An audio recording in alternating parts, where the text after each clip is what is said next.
in addition to all the things the president lied about, including what I think were some very, very dangerous and potentially fatally dangerous lies about masks and COVID, the thing that is probably going to stick to the president the worst for this town hall is not just his lies and not just, I think, the news that he didn't mean to make. What exactly was a little bit infected about your lungs, sir? And why won't you tell us if you got tested on the day of the debate? It's a matter of record. Somebody can look it up. I think the thing that's going to stick to him even worse than that, though, is the president trafficking, and even worse than he has before, trafficking in some pretty dark conspiracy theories.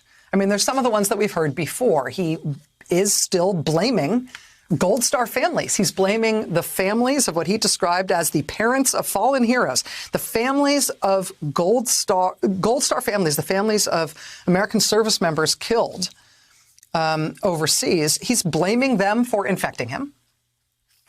Pressed on that by Savannah Guthrie, why do you keep bringing that up? Why do you keep describing Gold Star families as the people who posed the threat to you when it came to COVID? The president tried to demur and said, well, I don't know where I got it. But he does keep trying to blame military families for having infected him. The president tonight saying that it is a conspiracy theory in the states where there are anti-COVID policies in place, where there are lockdowns or business closures or other rules to prevent the spread of COVID. The president today saying essentially that that's a conspiracy against him, that those things aren't meant to slow the spread of COVID. They're just meant to hurt him politically. He said on November 4th, you watch, they'll end the lockdowns, because he says the lockdowns are only being done for a political purpose, not anything to do with the virus. That is not only a lie, it's an insidious conspiracy theory that has led to not only actions contrary to public health, but has led to some of the crazy stuff we've seen, like the militia groups that were recently rounded up by local law enforcement and the FBI for planning to kidnap and or kill governors who have put in place measures to try to slow the spread of COVID, like Governor Gretchen Whitmer of Michigan and the Democratic governor of Virginia, Ralph Northam. That idea that these restrictions aren't about the virus at all, it's just out to get Trump and just out to get conservatives, that can be deadly stuff. And the president is playing with fire there by promoting that conspiracy theory, particularly after it was just exposed as having led to a complex militia plot involving the potential kidnapping of two sitting U.S. governors. On QAnon,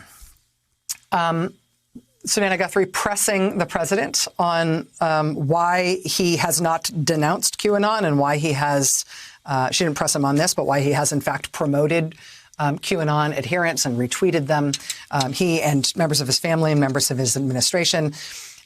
This one's going to sting, I think. The president kept saying, I know nothing about QAnon. I know nothing about QAnon.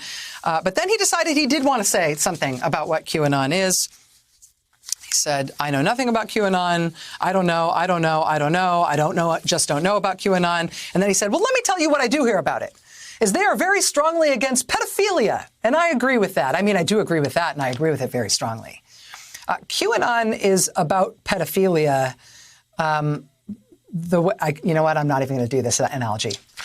The QAnon conspiracy theory, as Savannah Guthrie put to the president, is a conspiracy theory that Democrats and celebrities are involved in a satanic cult that kills children and drinks their blood and is involved in something in the basement of a pizza parlor somewhere that deals with trafficking, and some people are lizard people. And I mean, it's bizarre.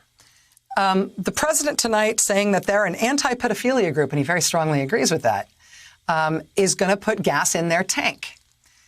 This is a conspiracy theory that is growing, that is radicalized, that is essentially becoming a militarized pro-Trump movement that has justified incredibly, incredibly radical and violent fantasies to the point where QAnon content is banned on most mainstream social media at this point. The president putting gas in their tank tonight by saying that they're an anti-pedophile organization. That's not at all what they are. The president also asked tonight why he retweeted a conspiracy theory that President Obama killed SEAL Team 6 and killed a fake Osama bin Laden who was a body double, and the real Osama bin Laden is still out there and is innocent, right? This is the kind of stuff that QAnon promotes now, that the president himself has amplified and retweeted to his followers. The president tonight justified doing that by saying, that was a retweet. I retweet a lot of stuff. I put it out there. People can decide. It's the president of the United States. President continuing his conspiracy theories about voter fraud, calling it a tremendous problem, inventing a fantasy about thousands of ballots with his name on it found in a trash can. That's not true. The president continuing to push conspiracy theories about the Obama administration, even after his own Justice Department's effort to try to problematize these things have fallen apart in recent days. They spied on my campaign and got caught. They tried to unseat a sitting president. That was his answer to a question about whether or not he would accede to a peaceful transfer of power. The president raising those things as if those are equivalent. Those complaints that he has would somehow justify him not supporting a peaceful transfer of power because they spied on my campaign. When he says they spied on my campaign, what he's talking about is this supposed scandal about Russian government assets being surveilled by the intelligence community and the intelligence community accidentally picking up Trump campaign people in those intercepts because the Trump campaign was talking to so many Russian government officials. Bill Barr assigned a U.S. attorney in the state of Texas to look into that, to try to make it into some sort of crime, some sort of scandal that the intelligence community surveilling, rightfully, foreign government officials came across Trump campaign folks who were talking to them. That investigation, that so-called unmasking, spying on my campaign scandal, fell apart just this week. That U.S. attorney has now quit the job. His investigation of that has been wrapped up without charges and without any findings of substantive wrongdoing. This has been confirmed. It was first reported by the Washington Post. It's been confirmed by multiple news organizations now, including NBC News. But the president is still promoting that conspiracy theory, again, for a reason. He's promoting that disproven conspiracy theory to say that there's been something untoward about the way that he's been treated in office that would justify there not being a peaceful transfer of power to the next administration.